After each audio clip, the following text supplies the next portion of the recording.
خوش آمدید دوستو، امید ہے آپ سب خیریت سے ہوں گے۔ دوستو آج میں آپ کے لیے 5 بڑے منصوبے لایا ہوں جس پر پاکستان کا مستقبل انحصار کرے گا۔ دوستو یہ میگا پروجیکٹس پاکستان کی ڈیولپمنٹ کے لیے بہت ہی ضروری ہیں اور ان میگا پروجیکٹ سے پاکستان بہت ہی ترقی کرے گا، تو ہمارے ساتھ جڑے رہیے گا۔ ویڈیو کا آغاز کرتے ہیں۔ چائنا ریل ریویو بورڈ نے چائنیز حکومت کو ریکویسٹ کی ہے کہ وہ فوری طور پر پاکستانی بندرگاہ کو چین کے ساتھ جوڑنے کے لیے ریلوے ٹریک بچھانا شروع کرے۔ 1860 میل طویل یعنی 3000 کلومیٹر طویل یہ ریلوے ٹریک ایک لمبی پلاننگ اور مشاورت سے بنایا جائے گا۔ بورڈ کا یہ بھی کہنا ہے کہ اس کی قیمت کافی زیادہ ہوگی باقی پروجیکٹس کی نسبت، لیکن لانگ ٹرم میں اگر یہ دیکھا جائے تو اس کے فوائد بہت زیادہ ہوں گے۔ دوستو یہ ریلوے ٹریک گوادر کی بندرگاہ کو کاشغر کے شہر کے ساتھ جوڑے گا۔ اس کی لاگت 58 ارب ڈالرز ہوگی۔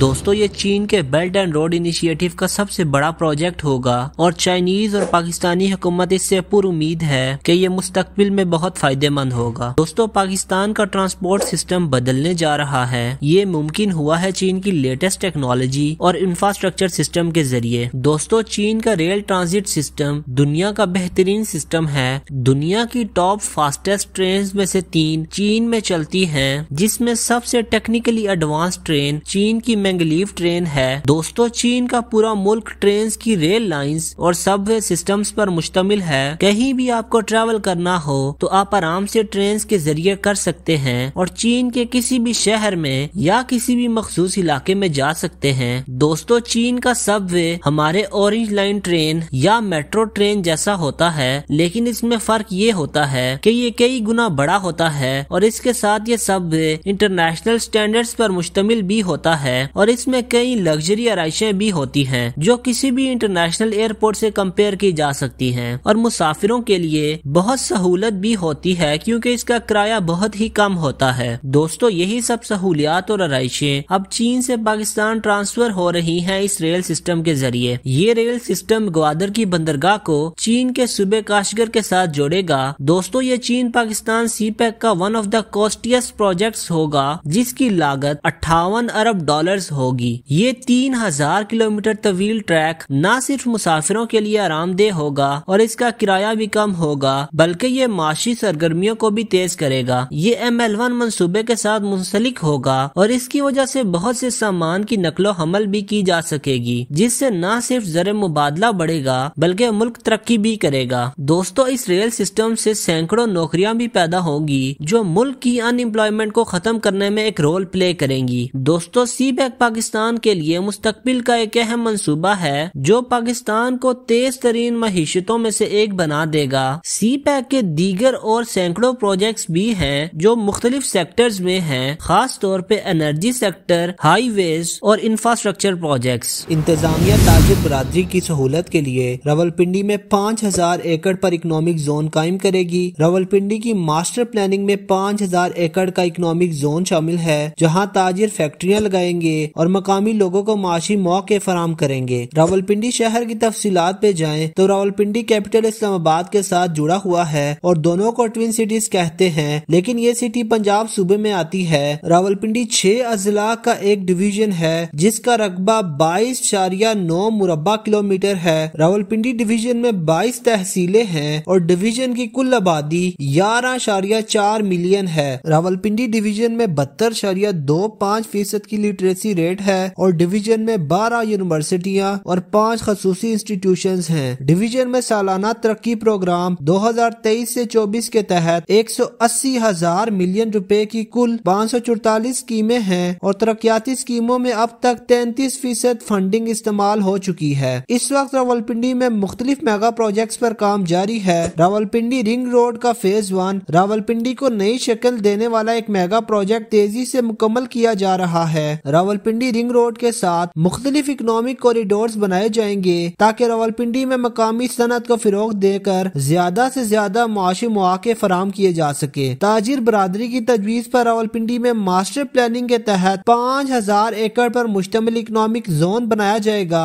راولپنڈی کو یومیہ 35 ملین گیلن پینے کا صاف پانی فراہم کرنے کے لیے دادوچا ڈیم کی تعمیر کا کام بھی تیزی سے مکمل کیا جا رہا ہے اور مختلف منصوبے جس میں لیا ایکسپریس وے، کچہری چوک، safe city project, water supply اسکیموں اور ہولی فیملی ہسپتال شامل ہیں جو جلد ہی مکمل کیے جائیں گے۔ اس کے علاوہ ڈویژن کے تمام اضلاع میں واہ جنرل ہسپتال میں 150 بستروں پر مشتمل ری ہیب سینٹر کی تعمیر، پیر ودائی bus stand, slaughter house, VICS centre, freelance IT centre اور جمنیزیم کی اپ گریڈیشن بھی رواں سال کی ترقیاتی اسکیموں میں شامل ہے۔ ڈویژن کے دیگر اضلاع میں بھی ڈویژنل پبلک اسکول کا آغاز کیا جائے گا۔ لیاقت باغ لائبریری کو بھی تیار کیا جائے گا۔ ڈویژنل انتظامیہ کی موجودہ توجہ ذخیرہ اندازوں کے خلاف کارروائی، ماحولیاتی مسائل، مری میں سیاحتی سہولیات، عوام کے لیے بہتر سفری سہولیات کی فراہمی اور آئندہ آنے والے انتخابات شامل ہیں۔ راولپنڈی کی پلاننگ کے مطابق فیڈر بس سروس نہ ہونے کے باعث میٹرو بس کا مکمل استعمال نہ ہو سکا۔ شہر بھر میں 80% فیڈر بس سروس شروع کی جائیں گی۔ یہ فیڈر بس سروس مسافروں کو شہر بھر سے میٹرو اسٹیشن تک لے جائے گی۔ اس کے علاوہ آئندہ عام انتخابات کے لیے تمام انتظامات مکمل کیے جا رہے ہیں۔ راولپنڈی ڈویژن میں قومی اسمبلی کی 13 اور صوبائی اسمبلی کی 26 حلقے ہیں۔ عام انتخابات کے لیے 5994 پولنگ اسٹیشنز اور 52,000 پولنگ عملہ تعینات کیا جائے گا۔ راولپنڈی ڈویژن میں 60 چھوٹے ڈیم تھے اور پانی کی فراہمی کا مناسب نظام تیار کیا گیا تھا۔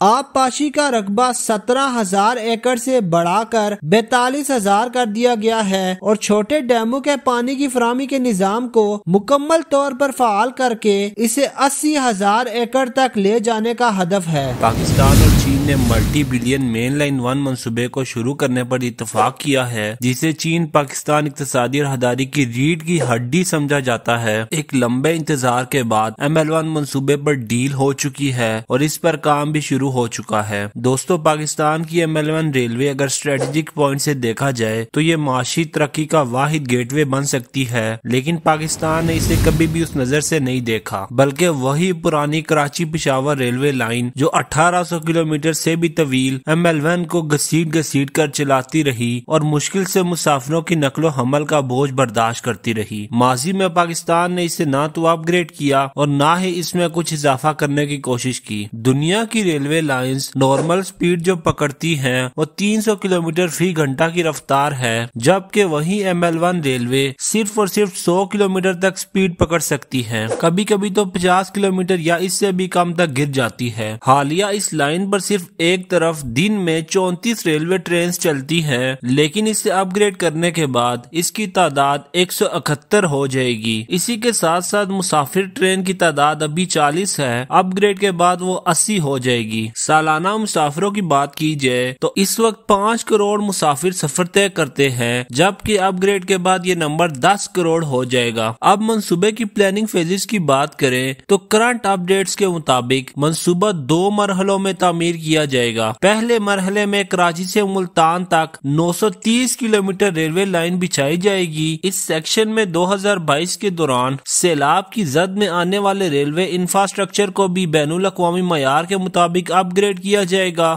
دوسرے مرحلے میں ملتان سے پشاور تک 796 کلومیٹر کا سیکشن تعمیر کیا جائے گا۔ دوستو، جو سنگل ریلوے لائن ہے اسے ڈبل کیا جائے گا اور کوشش یہ کی جائے گی کہ پرانی ریلوے لائن کو بھی دیکھا جائے اور اس میں جو خامیاں ہیں وہ پوری کی جائے۔ دوستو، اس اپ گریڈیشن کے بعد ٹرین کی سپیڈ میں خاصا تیزی نظر آئے گی۔ وہی ٹرین جو 100 کلومیٹر فی گھنٹہ کی رفتار سے چلتی تھی اب وہ 200 سے 300 کلومیٹر فی گھنٹہ تک چل سکے گی۔ منصوبے کی تکمیل سے روزگار کے نئے مواقع پیدا ہوں گے اور سامان کی نقل و حمل کی لاگت ML1 اپ گریڈیشن کے بعد بہت ہی کم ہو جائے گی۔ دوستو، یہ بھی بتایا گیا کہ اس منصوبے سے سفری لاگت اور وقت میں کمی آئے گی، جس کی وجہ سے جلد از جلد سامان پہنچ سکے گا اور سامان اٹھانے کی گنجائش بھی بڑھ جائے گی۔ منصوبے کی تکمیل سے نہ صرف پاکستان کی بندرگاہوں کے ملک کے اقتصادی مراکز کے ساتھ مواصلاتی روابط بہتر ہوں گے، بلکہ سی بیک کے تحت خطے کے دیگر ممالک کے لیے ٹرانزٹ روٹ کا مقصد بھی پورا ہوگا۔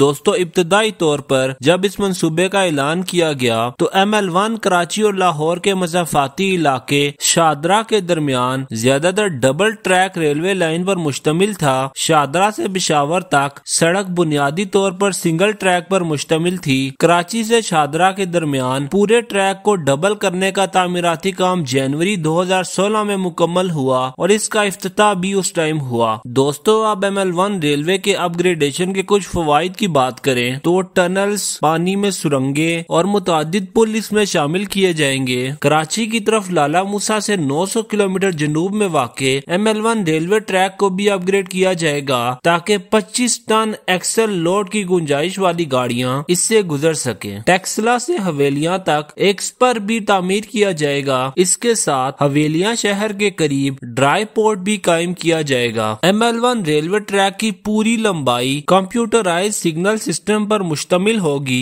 شہری علاقوں سے گزرنے والی ریلوے ٹریک پر ایک فینس بھی لگائی جائے گی تاکہ گاڑیوں اور لوگوں کو روکا جا سکے ان آتھورائزڈ گزرگاہوں سے۔ توقع ہے کہ پاکستان ریلوے کی سالانہ آمدن میں تقریباً $480 ملین کا اضافہ ہوگا۔ ML1 ریلوے ٹریک کی اپ گریڈیشن سے کراچی سے پشاور تک کی ٹرانزٹ اوقات میں 50% تک کی کمی نظر آئے گی، جس سے مسافر اور سامان بہت جلد منتقل کیا جا سکے گا۔ پاکستانی ریلوے اس وقت ملک میں تقریباً 4% مال فرائٹ ٹریفک کی نقل و حمل کرتی ہے، جبکہ سی پیک کا یہ منصوبہ کمپلیٹ ہونے کے بعد یہ توقع ہے کہ یہ فرائٹ ٹریفک 20% تک ٹرانسپورٹ کر سکے گی۔ گوادر میں نیو گوادر انٹرنیشنل ایئرپورٹ پر کنسٹرکشن کمپلیٹ ہو گئی ہے۔ سول ایویشن اتھارٹی کی ایکسپرٹ ممبرز نے اس ایئرپورٹ کو وزٹ کیا ہے اور لیٹسٹ اپ ڈیٹ کے مطابق اس وقت اس ایئرپورٹ کی سیفٹی چیکس پر کام جاری ہے۔ کچھ ذرائع یہ بھی بتاتے ہیں کہ اس ٹیم نے گوادر ایئرپورٹ کی رن وے کا سیفٹی چیک کمپلیٹ کر لیا ہے۔ دوستو یہ سیفٹی چیک بہت ہی ضروری ہوتا ہے کسی بھی نیو ایئرپورٹ کو آپریشنل بنانے کے لیے، کیونکہ اس سے پائلٹوں، ایئر ٹریفک کنٹرولر، ہوائی اڈے کے گاڑیوں کے ڈرائیورز اور بہت سے سٹیک ہولڈرز اس چیکس پر پورے اعتماد ہوتے ہیں، کیونکہ اس کی سیفٹی چیکس کے بعد کسی بھی قسم کی فلائٹ آرام سے اڑان بھر سکتی ہے اور لینڈ بھی کر سکتی ہے۔ ذرائع کا مزید یہ بھی کہنا ہے کہ جلد گورنمنٹ فضائی آپریشن سٹارٹ کرنے والی ہے، کیونکہ گورنمنٹ ایئرپورٹ سول ایویشن کے معیار کو پورا کرنے کے لیے کوشاں تھی۔ CAA کی باقاعدہ ٹیم کچھ فائنل چیک اپس کر رہی ہے، جس کے بعد ٹیسٹ فلائٹ کی اجازت مل جائے گی اور ایئر پلینز کی نقل و حمل کا سلسلہ شروع ہو جائے گا۔ اور دوستو یہ بات بھی یاد رکھیں، اس ایئرپورٹ کا افتتاح بھی جلد ہوگا، جو پاکستان کے پرائم منسٹر اور چین کے سفیر کے ساتھ ہوگا۔ اور اس بات کو بھی یاد رکھیں کہ نیو گوادر انٹرنیشنل ایئرپورٹ سی پیک کے لیے ریڑھ کی ہڈی ہے۔ اس ایئرپورٹ کے آپریشنل ہونے کے بعد چین اور پاکستان میں تجارت مزید بڑھ جائے گی، امپورٹ ایکسپورٹ میں مزید رجحان نظر آئے گا، بہت سی ملازمتیں پیدا ہوں گی۔ دوستو اس ایئرپورٹ کو انٹرنیشنل سٹینڈرڈ کے مطابق ڈیزائن کیا گیا ہے اور دنیا کے جدید ترین ایئرپورٹ میں سے ایک ہوگا۔ اس ایئرپورٹ کی خاص بات یہ ہے کہ اس میں دنیا کے بڑے ہوائی جہاز لینڈ کرنے کی صلاحیت موجود ہے، جس میں A380 اور بوئنگ B747 سر فہرست ہیں۔ دوستو یہ ایئرپورٹ ایک جوائنٹ وینچر ہے پاکستان، عمان اور چائنا کا، اور یہ ڈومیسٹک اور انٹرنیشنل فلائٹس کو سنبھالے گا۔ اس کی لاگت کی بات کریں تو اس پر 52 بلین روپے لاگت آئی ہے اور یہ پاکستان کا پہلا گرین فیلڈ ایئرپورٹ ہوگا۔ گرین فیلڈ ٹائٹل اس ایئرپورٹ کو حاصل ہوتا ہے جو عالمی معیار کے مطابق اسے ڈیزائن کرے اور اسے بنائے۔ اس کے ساتھ یہ ایئرپورٹ 4300 ایکڑ پر محیط ہوگا۔ اس میں ایک وائڈ باڈی ہوائی جہاز لینڈ کرنے کی رن وے ہوگی۔ اس کے علاوہ بھی اس کے پاس اتنی گنجائش ہوگی کہ مستقبل میں اگر ایک اور رن وے بنانے کی اجازت ملی تو وہ بھی بن سکتی ہے۔ اب اس ایئرپورٹ کی تھوڑی ہسٹری کی بات کریں تو یہ ایئرپورٹ 2014 میں ہائی پرائیورٹی پروجیکٹ کے طور پر پروپوز کیا گیا تھا